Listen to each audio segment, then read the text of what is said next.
রীতিমতো আমার ডেট হয়ে গেছিলো, মানে আমাকে পুরো ওই যে টিউমার থেকে ক্যান্সার হয় ওটা আমি কাউকে প্রকাশ করতে পারছি না। কিন্তু নমস্কার বন্ধুরা, আজকেও চলে এলাম। যে বিষয়টা নিয়ে আমি এই ভিডিওগুলো করছি, কালকেই ফার্স্ট শুরু করেছি, আজকে সেকেন্ড ভিডিও আমার। তো আমি তো প্রত্যেকটা বিষয় বলেছি যে আমার নিজের জীবন দিয়ে আমার যে অভিজ্ঞতা সেগুলোই তোমাদেরকে বলবো। আর সেই গল্পের মধ্যেই তোমাদের প্রত্যেকের সাথে অনেক কিছুই তোমরা মিল পাবে, খুঁজে পাবে, যে অনেক সমস্যা তোমরা দেখবা নিজেরাই খুঁজে বের করতে পারবে। তো আমি আজকে এটাই বলতে চাইছি যে আমি যখন আমার বিয়ে হয়েছিল, মানে আমার বিয়ের পরে, তো বিয়ের আগে আমি ছিলাম মানে আমার দাদার কাছে। আমার বাবা মা একটু দূরে ছিল, আমি আমার দাদার কাছেই থাকতাম, আর ওখানেই আমার বিয়ে হয়। যখন আমার বিয়ে, মানে আমার বিয়ের টাইমটা, বিয়ে হয়, আমার বিয়েটা ঠিক ওই সময়টা, মানে ওই মুহূর্তটা আমার ঠিক কী বলবো, মানে আমার মতামতটা একটু অন্যরকম ছিল, যে বিয়ে করব বা করতেই হবে এরকম কোনো ইচ্ছা আমার ছিল না। তার মানে এটাও নয় যে বিয়ে কেন করব বা বিয়ে করবই না, এটাও নয়। তো যথারীতি দাদা বৌদি সবাই, গার্জেনরা তো আমার ভালোই চায়। এবং আমার বাবা ছিলেন দাদার কাছে, মাও ছিলেন তখন। আমার বিয়ের টাইমটা তখন বাবা মা ছিলেন, এসছিলেন তারা। তো তখন আমার বিয়ে হয়ে যায় দেখাশুনো করি। তো বিয়ের পরেই আমার একটা সমস্যা, মানে খুব তাড়াতাড়ি, মানে কি বলবো, বিয়ের পরপরই, মানে বিয়ের আগেও হয়তো আমার কিছু না কিছু প্রবলেম হতো, সেটা কিন্তু আমি বুঝতে পারতাম না যে সেটা আমার কেন হয়, কিসের জন্য হয়। মাঝে মাঝে মনটা খারাপ, মাঝে মাঝে যেন কিছুই ভালো লাগে না, কেমন যেন এই যে ডিপ্রেশন, এই যে অ্যাংজাইটি, এই যে যা কিছু, আমি কিন্তু এই বিষয়টা আমি জানতামই না, বুঝতামই না যে এগুলো হয় বা হতে পারে, এটাও একটা সমস্যা, এটাও একটা কোনো ডিজিজ, মানে আমি এটা জানতামই না।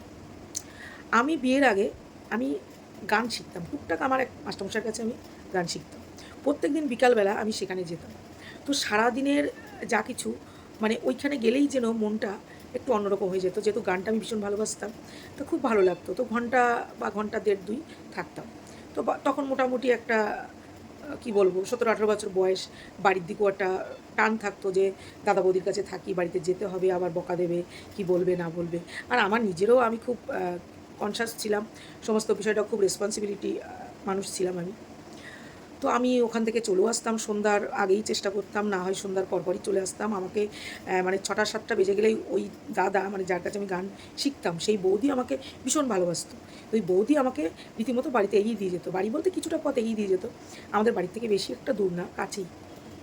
তো ওইভাবেই হয়তো একটু মাঝে মধ্যে প্রবলেম হতো, কিন্তু আমি কিন্তু তখনও বুঝতে পারতাম না যে হঠাৎ হঠাৎ আমার কী হয়। আমি মাঝে মাঝে মনে করতাম হয়তো গ্যাস হচ্ছে বা গ্যাসের সমস্যা হচ্ছে। হয়তো খেতে বসেছি ভাত, কখনো খেতে ইচ্ছে হচ্ছে না, বমি বমি পাচ্ছে, ভালো লাগছে না, কী করব, যেন একটা একটা তখন থেকেই আমার যেন একটা ভয়, মানে কোথায় যেন একটা ভয় করতো। সেই ভয়টা কি আমি কিন্তু বুঝতে পারতাম না। মাঝে মাঝে মনে হতো আমার কিছু একটা মানে কোনো একটা অসুখ-বিসুখ হচ্ছে, নাকি কোনো একটা ভিতরে কি ডাক্তার দেখাতে হবে।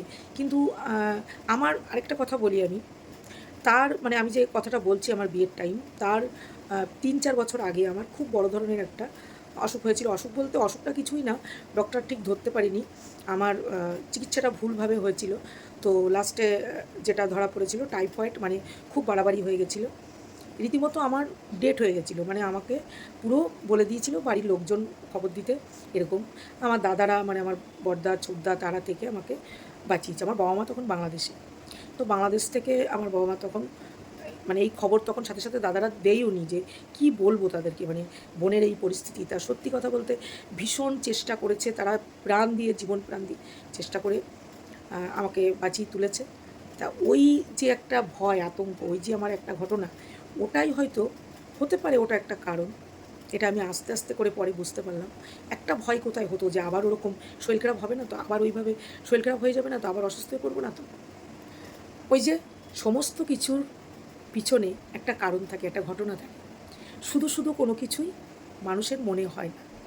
তো এটাই আমি কালকে ওই কথা বলেছি।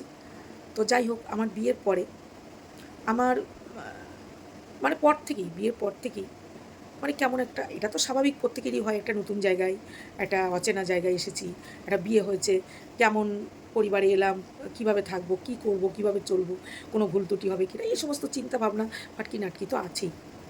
কিন্তু আমার যেটা হতো, সব কিছুর মাঝে হঠাৎ করে মানে বিয়ের 5-7 দিন পরে আয়নায় মুখ দেখে একটা তখন নতুন বউ সাজগোজ করছি, একটু সিঁদুর পরবো, একটু সাজগোজ করবো। আমার জিভটা আমি দেখি জাম খেলে যেমন কালার হয় ওরকম টাইপের হয়েছে, মানে কালো কালো একটা দাগ হচ্ছে। জিভটা দেখে আমি ভয় পেয়ে গেলাম। মানে আমি যত ভয় মনে মনে যেন একটা আতঙ্ক ভয় পাচ্ছি, তত মনে হচ্ছে আমার এই জিভটা কালো। কখনো দেখছি মানে একটা কেমন ভয়, যেন একটা গা কাঁপছে, বুক কাঁপছে, একটা শরীরে যেন দুর্বল লাগছে, কাজ করতে এনার্জি লাগছে না, এনার্জি পাচ্ছি না, মানে এরকম বিভিন্ন রকমের হতো। হতে হতে বেশ মাসখানিক গেল। তারপরে আমার একটাই হাতে একটা ছোট গ্ল্যান্ড, আমাদের যেটা হাতের এখানে একটা গ্ল্যান্ড থাকে, ওই গ্ল্যান্ড টাইপের একটা আমার এখনও আছে ওটা। তা ওটাকে নিয়ে আমি প্রচণ্ডভাবে মানে এটা কি কোনো টিউমার? মানে ওই যে ছোটো থাকতে সেই ছোটোবেলার গল্প আবার মনে পড়ে যায় যে টিউমার থেকে ক্যান্সার হয়। আর আমার মাথায় ওটাই ঢুকে গেছে যে এটা একটা টিউমার, তাহলে কি এটা থেকে কিছু হয়ে যাবে? ওই যে টিউমার থেকে ক্যান্সার হয় ওটা আমি কাউকে প্রকাশ করতে পারছি না, কিন্তু ওই যে টিউমারটা, মানে বলছি না ডিটেলসে গেলে কথা শেষ হবে না। তাই আমি কিছু কিছু করে তোমাদের সাথে শেয়ার করব। অবশ্যই তোমরা তোমাদের সাথে অনেক কিছু মিল পাবে। হয়তো শুরুতে তোমরা বুঝতে পারছো না, আস্তে আস্তে ভিডিওগুলো তোমরা দেখো, বুঝতে পারবে যে মানুষের জীবনে কত ধরনের সমস্যা আসে আর মানুষের সেটাকে মানে সলভও করতে হয়। তো সেখান থেকে আমি বাপের বাড়ি যেতাম মাঝে মাঝে, আর আমি কাউকে না বলে, তখন ডক্টর ভিজিট 40 টাকা ভিজিট ছিল, মানে একটা সার্জনের ফি ছিল 40 টাকা। আমি 40 টাকা দিয়ে আমি দেখাতাম, যেটা সার্জেনকে দেখিয়ে কি হয়েছে, এটা আমার কি ব্যাপার। তো এই ডাক্তার আমি বাপের বাড়ি যদি প্রতি মাসে মানে প্রায় 1 মাস 1.5 মাস হলেই আমার একটা কোনো না কোনো কারণ নিয়ে আমি চলে যেতাম, আর তখনই গিয়ে আমি কিন্তু ওই ডক্টর দেখাতাম। আমার হাজব্যান্ডও কিন্তু জানতো না।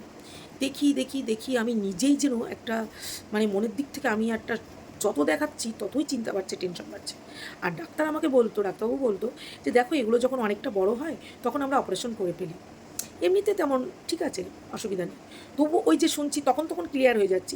যখনই বাড়ি আসছি বেশ ঘণ্টাখানিক বা 1 দিন 2 দিন ঠিক আছে, আবার মনে হচ্ছে না কী যেন বলেছিল, আরেকবার দেখায়, আরেকজনকে দেখায় বা আরেকবার দেখায়। এই যে চিন্তা ভাবনা, এটা কিন্তু আমাকে কন্টিনিউ ডিস্টার্ব করতো এবং আমাকে কষ্ট দিত। তো এইভাবে আমি প্রচুর কষ্ট পেয়েছি এবং ওইটাকে নিয়ে আমি মানে আমার কি বলবো, মানে আমার শ্বশুরবাড়িতে আমি যত কাজকর্ম সারাদিন প্রত্যেকের সাথে যা কিছুই করতাম, আমি একটা নতুন বউ, আমার কত খুশি থাকার কথা, কত আনন্দে থাকার কথা, আমি থাকতে পারতাম না। সত্যি আমি থাকতে পারতাম না। আমাকে ভীষণভাবে ভাবাতো, কষ্ট দিত, ডিপ্রেশনে চলে যেতাম। তখন যেন মাঝে মাঝে চোখে যেন তারা দেখতাম যে যেন মাথা ব্যথা ঘুরে উঠছে, মানে বোঝাতে পারবো না, মানে কাউকে এটা বোঝাতে পারবো না। তার মধ্যে থেকে মানে লজ্জা, একটা শ্বশুরবাড়িতে লজ্জাতে কাজও করতে হতো, সবসময় যেটা যা করার করতে হতো।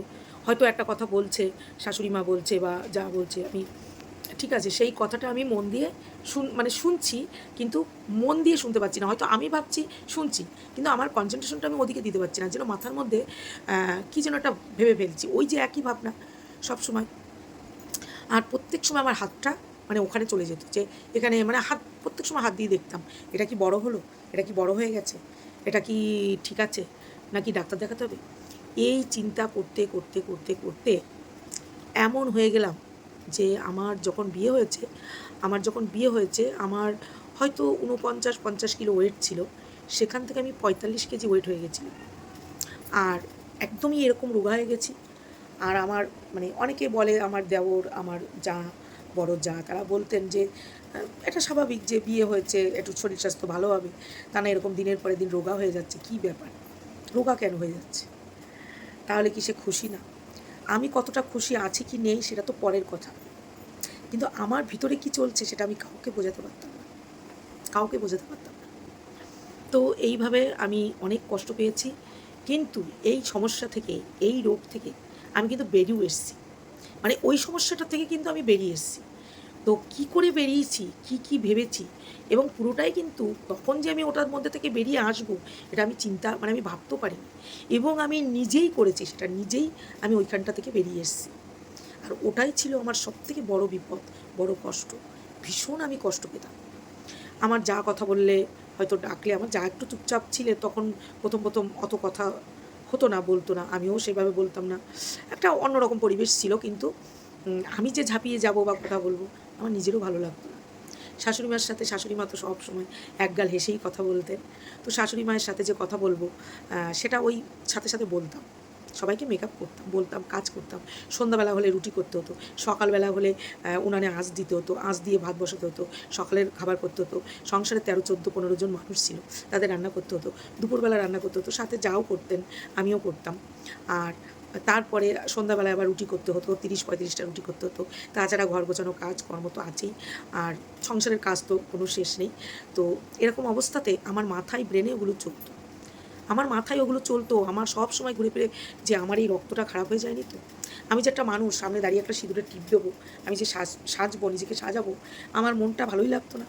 না, আমার রক্তটা খারাপ হয়ে গেছে, ব্লাড ক্যান্সার হয়ে যায়নি তো? এরকম চিন্তাও কিন্তু করেছি যে আমার ব্লাড ক্যান্সার হয়ে যায়নি তো, এটাও আমি ভেবেছি। কিন্তু এটা কিন্তু সত্যি আমাদের শুধু ভাবনা, শুধু কল্পনা, শুধু আমরা ভেবেই অসুস্থ হয়ে যাই, আমরা চিন্তা করেই অসুস্থ হয়ে যাই, আমাদের মনটাকে আমরা খারাপ করে ফেলি, নেগেটিভ চিন্তা করি, পজিটিভ চিন্তাটাকে আমরা ভুলে যাই। একই চিন্তা বারবার করতে করতে সেই চিন্তাটাই বারবার আসে, বারবার হয়। তো এই জায়গা থেকে বেরিয়ে আসার পথ সত্যি আছে, এবং প্রত্যেকেই এখন সুস্থ হয়ে যাচ্ছে, ভালো হয়ে যাচ্ছে। আমি আমি যে বড় ধরনের ভুক্তভোগী, সেই জন্যই আমি এই ভিডিওগুলো করছি। আশা করি তোমাদের ভালো লাগবে।